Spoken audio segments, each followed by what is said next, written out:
स्वागत आहे मित्रांनो पुन्हा एकदा तुमच्या भावाच्या YouTube चॅनलवरती, ज्या चॅनलचं नाव आहे RS क्रिएशन। तर आजचा व्हिडिओ एकदम खास आणि जबरदस्त झालेला आहे मित्रांनो, जरा स्किप न करता शेवटपर्यंत व्हिडिओमध्ये वापरले जे बीटमार्क आणि शिकेबी प्रीसेट याची जी लिंक आहे ती मला आपल्या वेबसाईटवर मिळून जाईल। त्यातून तुम्ही इझिली इम्पोर्ट करू शकता अलाइट मोशन मध्ये। तेच आपण व्हिडिओमध्ये वापरले जे मटेरियल आहे याची लिंक तुम्हाला आपल्या वेबसाईटवर मिळून जाईल। तेथून तुम्ही इझिली डाउनलोड करू शकता आणि यूज करू शकता स्टेटस मध्ये। तर चॅनलवर नवीन असेल तर चॅनलला सबस्क्राइब करा आणि बेल आयकॉन ऑल वर सेट करा। तर तुमचा जराही न वेळ घालवता व्हिडिओला सुरुवात करूया।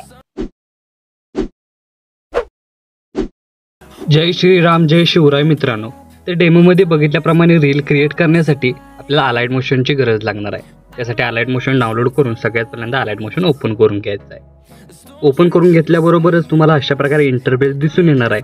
तर सगळ्यात पहिल्यांदा प्रोजेक्ट्समध्ये यायचं आहे आणि प्रोजेक्ट्समध्ये आल्यानंतर आजच्या व्हिडिओमध्ये वापरले जाणारे जे बीटमार्क आणि शेकेबी प्रीसेट आहेत ते आपल्या वेबसाईटवरून इथं आपल्याला इम्पोर्ट करून घ्यायचे आहेत अलाइट मोशनमध्ये। अलाइट मोशनमध्ये आल्यानंतर सगळ्यात पहिल्यांदा बीटमार्क प्रीसेट ओपन करून घ्यायचे आहे आणि ओपन करून घेतल्यानंतर बघू शकता तुमच्यासमोर अशा प्रकारे इंटरफेस दिसून येणार आहे। तर सगळ्यात पहिल्यांदा काय करायचं आहे, खाली प्लस चिन्ह क्लिक करून मीडियामध्ये जायचं आहे। तर मीडियामध्ये गेल्यानंतर अशा प्रकारे तुम्हाला मटेरियल दिलेलं आहे। तर सगळ्यात पहिल्यांदा तुमचा एक इमेज इथे ॲड करून घ्यायचा आहे। आता हा इमेज मी इथं डेमोसाठी यूज करतोय, इथे तुम्ही स्वतःचा इमेज ॲड करून हा स्टेटस आहे तो क्रिएट करू शकता।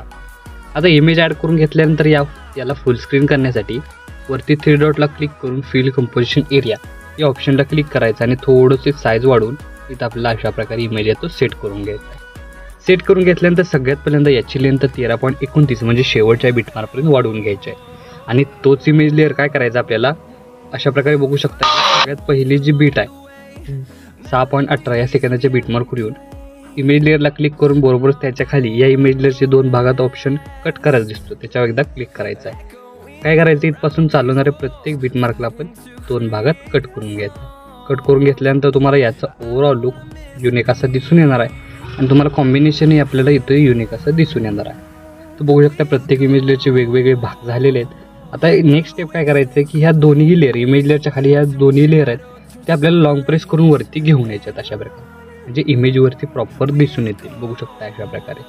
आता इमेजवरती दिसून आल्यानंतर नेक्स्ट स्टेप काय करायचे की त्या प्रत्येक इमेज लेअरला आपल्याला काय करायचं इफेक्ट द्यायचा आहे। त्यासाठी काय करायचं आहे, इफेक्ट देण्याच्या आधी इथे तुम्हाला रेक्टेंगल लेअर दिसते तीही आपल्याला काय करायची इमेज लेअरवरती घेऊन यायची आहे। आता बघू शकता तुम्हाला याचा ओव्हरऑल लुक अशा प्रकारे दिसून येणार आहे। आणि आता या प्रत्येक इमेज लेअरला इफेक्ट देण्यात आपल्याला बॅक निघून शेकेबी प्रीसेट ओपन करून घ्यायचे आहे आणि ते इफेक्ट बघू शकता अशा प्रकारे। तर फर्स्ट इफेक्ट आहे तो इथून आपल्याला कॉपी करून घ्यायचा आहे। कॉपी करून घेतल्यानंतर मेन प्रोजेक्टला येऊन पहिल्या लेअरला म्हणजे पहिल्या इमेज लेअरला पेस्ट करायचे आहे। पेस्ट केल्यानंतर इथं आपल्याला काय करायचं आहे, मूव्ह ॲनिमेशन देण्यासाठी सगळ्यात पहिल्यांदा स्टार्टिंगला येऊन मूव्ह अँड ट्रान्सपोर्टेशन ऑप्शनवर क्लिक करून एका साईडला इमेज येतो अशा प्रकारे सेट करून घ्यायचं आहे। त्यानंतर प्लस की द्यायचे आणि लास्टला येऊन परत एकदा प्लस की देऊन थोडंसं अशा प्रकारे पुढं इमेज लेअर स्क्रोल करायचे आहे आणि तुम्हाला याचा ओव्हरऑल लुक अशा प्रकारे दिसून येणार। बघू शकता मूव्ह ॲनिमेशन तुम्हाला दिसून येईल।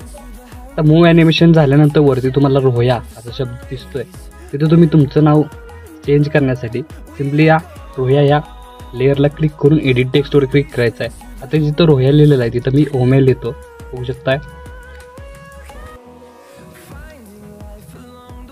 बघू शकता अशा प्रकारे आपण इथं चेंज करू शकता आणि चेंज करून तुमचंही नाव इथंच तुम्ही सेट करू शकता।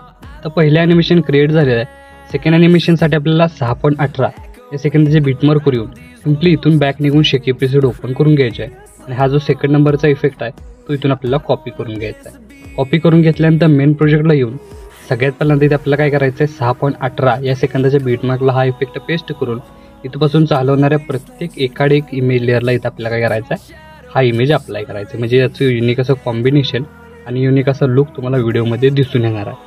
अशाच प्रकारे लास्टपर्यंत हा इफेक्ट एकाड एक इमेज लेअरला पेस्ट करून घ्यायचा आहे।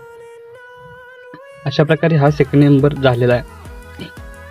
त्यानंतर शेकेबी प्रीसेट परत एकदा ओपन करून थर्ड नंबरचा इफेक्ट इथून आपल्याला कॉपी करून घ्यायचा आहे। कॉपी करून घेतल्यानंतर मेन प्रोजेक्टला येऊन सगळ्यात पहिल्यांदा इथं आपल्याला काय करायचं आहे सेकंड म्हणजे 6.25 या सेकंदाच्या बीटमार्कवर येऊन इथं आपल्याला हा जो थर्ड नंबरचा इमेज लेअर आहे म्हणजे इफेक्ट आहे तोही आपल्याला इथं एकाड एक अप्लाय करायचं, म्हणजे दोन्ही इफेक्ट आहे ते एकाड एक बसून याचं दोन्ही कॉम्बिनेशन आणि लुक युनिक असा तुम्हाला दिसून येणार आहे। आता इथं बघू शकता की इफेक्ट अप्लाय झाल्यानंतर आपल्याला काय करायचं आहे, सगळ्यात पहिल्यांदा बघू शकता इथं आपल्याला काय करायचं आहे की 8.10 या सेकंदाच्या बीटमार्कवर येऊन खालील प्लस चिन्ह क्लिक करून मीडियामध्ये जायचं आहे आणि मी दिलेला जो PNG अशा प्रकारे आहे तो वरती स्क्रोल करत सेट करून घ्यायचा आहे। सेट झाल्यानंतर याची लेंथ शेवटपर्यंत वाढवून घ्यायची आहे। वाढवून घेतल्यानंतर स्टार्टिंगपासून याचा ओव्हरऑल लुक तुम्हाला अशा प्रकारे दिसून येणार आहे। तर आपला स्टेटस आहे तो इथं क्रिएट झालेला आहे। तर याला सेव्ह करण्यासाठी सगळ्यात पहिल्यांदा वरती ॲरो चिन्ह एकदा क्लिक करायचं आहे। क्लिक केल्यानंतर व्हिडिओचं ऑप्शन सिलेक्ट करून एक्सपोर्टवर क्लिक करायचं आहे। अशा प्रकारे आपला स्टेटस आहे तो HD मध्ये सेव्ह होऊन जाईल। तर आजच्या व्हिडिओमध्ये एवढंच मित्रांनो, भेटू पुढच्या व्हिडिओमध्ये, तोपर्यंत काळजी घ्या।